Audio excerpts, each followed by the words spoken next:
안녕하십니까. 하림교회 홍성훈 목사입니다. 오늘 이 시간 우리가 믿음의 길을 걸을 때 어떤 결과를 가져오는가 함께 나누기를 원합니다. 이에 보아스가 룻을 맞이하여 아내를 삼고 그에게 들어갔더니 여호와께서 그에게 임신하게 하심으로 그가 아들을 낳은지라. 저는 사춘기 때 서부 영화를 아주 좋아했습니다. 그 이유는 이 서부 영화가 의외로 단순합니다. 누가 주인공인지 누가 악당인지를 명확하게 보여줄 뿐만 아니라 그 악당은 얼굴에 쓰여 있습니다. 내가 악당이라는 말을 하고 있는 것 같은 느낌을 줍니다. 뿐만 아니라 제가 서부 영화를 좋아했던 것은 끝이 아주 명확했기 때문입니다. 그리고 기쁨을 주었기 때문입니다.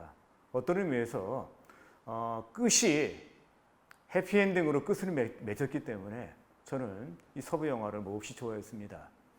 그러던 차에 어느 교인과 함께 이야기를 나누게 되었는데 그분이 이야기하기를 자기는 룻기를 좋아한다 그렇게 이야기했습니다.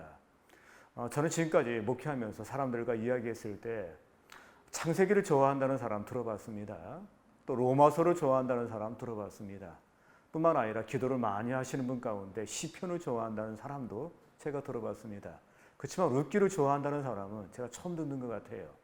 그래서 왜 룻기를 좋아하십니까? 라고 물으니까 그분이 이야기하기를 여러 이유로 이야기했지만 룻기 역시 마지막으로 해피엔딩이었기 때문에 좋아한다라고 그렇게 이야기했습니다. 그러면 이 룻기의 해피엔딩으로 끝을 맺는 이유가 뭐겠습니까? 그 이유는 이 룻이라고 하는 여인이 믿음을 선택했기 때문입니다. 그리고 또 믿음의 길을 걸었기 때문입니다. 사실 이 여인은 불행한 여인입니다. 그리고 어려운 여인이었다라고 이야기할 수 있는데 먼저 모압 여인입니다. 모압에서 거주하고 있는 가운데 이민 온 한 남자와 결혼하게 되었는데 그 남자가 일찍 죽게 됩니다. 뿐만 아니라 시아버지도 죽게 됩니다. 더 불행한 것은 시모 한 분만 남게 되었다는 겁니다. 그래야 살기 위하여 그가 베들레헴으로 돌아오게 되는데 이 베들레헴에 돌아오는 것은 믿음의 선택이었습니다. 그리고 믿음의 길이었습니다. 어머니가 가시는 길 나도 간다고 이야기했고 어머니가 믿는 하나님 내가 믿겠다고 굳게 결심을 하게 됩니다. 그가 믿음의 길을 선택하고 믿음의 길을 걷게 되었을 때 끝이 어떻게 끝을 맺게 됩니까? 먼저 자신이 복을 받는 것을 보게 됩니다. 그는 보아스라고 하는 남자를 만나서 결혼하게 됩니다. 보아스라고 하는 사람은 유력한 사람입니다. 영적인 사람입니다. 뿐만 아니라 주변에 있는 많은 사람들에게 존경을 받는 사람이 바로 보아스였습니다. 그와 만나 결혼하게 됩니다. 그뿐이 아닙니다. 그는 오벳이라고 하는 아들을 낳게 됩니다. 정말 이 아들은 얼마나 귀한 아들인지 모릅니다. 더 나아가서 제가 룻이 복을 받았다고 하는 것은 단순히 좋은 남편을 얻었기 때문이 아닙니다. 좋은 아들을 또 얻었기 때문도 아닙니다. 그가 하나님의 백성이 된 것입니다. 언약의 자손이 된 겁니다. 먼저 그가 자신이 복을 받는 것을 보게 됩니다.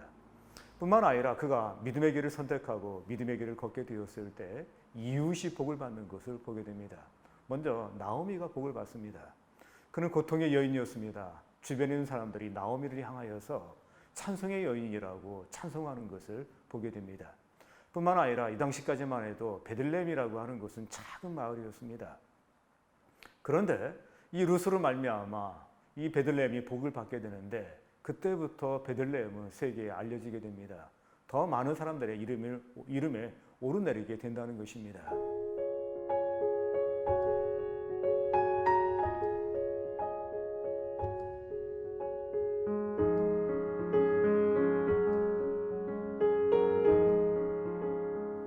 이 룻이라고 하는 여인 때문에 베들레헴이라고 하는 지명이 세계에 알려지게 된 것입니다. 더 나아가서 인류가 복을 얻게 됩니다. 바로 그 혈통을 통해서 예수님이 이 땅에 오시기 때문입니다. 그렇습니다. 여러분 믿음을 선택하십시오. 그리고 믿음의 길을 걸어가십시오. 그때 자신이 복을 받게 될 것입니다. 이웃이 복을 받게 될 것입니다. 더 나아가서 인류가 복을 받는 놀라운 경험을 하게 될 것입니다.